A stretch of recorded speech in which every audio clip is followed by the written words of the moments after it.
വരുന്ന നിയമസഭാ തെരഞ്ഞെടുപ്പിൽ മത്സരിക്കുമോ? ചോദ്യം കേന്ദ്ര സഹമന്ത്രി സുരേഷ് ഗോപിയോട്.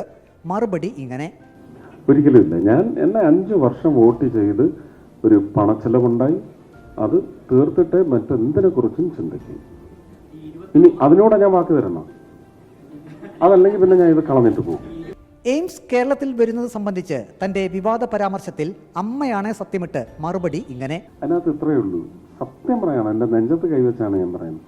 ഞാൻ നിങ്ങളൊക്കെ വ്യാഖ്യാനിച്ച അതല്ല ഉദ്ദേശിച്ചത്. എനിക്ക് സത്യം പറഞ്ഞാൽ അദ്ദേഹത്തിൻ്റെ പേര് അന്നേരം എടുത്ത് പറയാൻ തോന്നിയില്ല. മറ്റേ ഇത് പറഞ്ഞ ആ മോനില്ലേ എന്നുള്ളതേ ഞാൻ ഉദ്ദേശിച്ചുള്ളൂ. എൻ്റെ അമ്മ സത്യം. നിങ്ങളെല്ലാം കൂടി വ്യാഖ്യാനിച്ച് അതങ്ങനെ ആക്കി എടുക്കണം ഇലക്ഷൻ വരുന്നത് കൊണ്ട് എന്നൊരു വിചാരം നിങ്ങൾക്കുണ്ടായെങ്കിൽ എനിക്കതിനകത്ത് പരിതപിക്കാൻ സാധിക്കില്ല.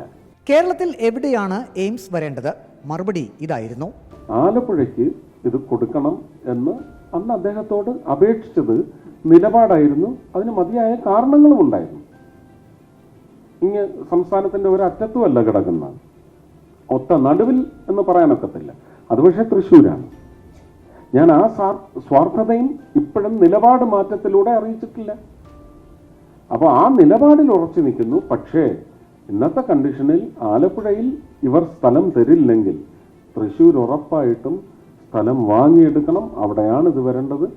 Centrally located in Kerala. കേരളത്തിൽ എയിംസ് ഇനി എന്നത്തേക്ക് വരും?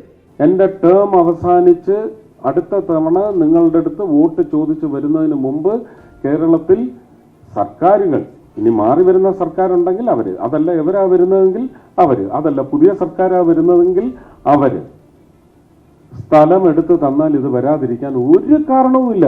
കൊല്ലത്ത് കേന്ദ്ര ബജറ്റ് സംബന്ധിച്ച് വിശദീകരിക്കുന്ന പരിപാടിയിലായിരുന്നു കേന്ദ്ര സഹമന്ത്രി സുരേഷ് ഗോപി MP യുടെ മറുപടി. റിപ്പോർട്ടർ, കൊല്ലം.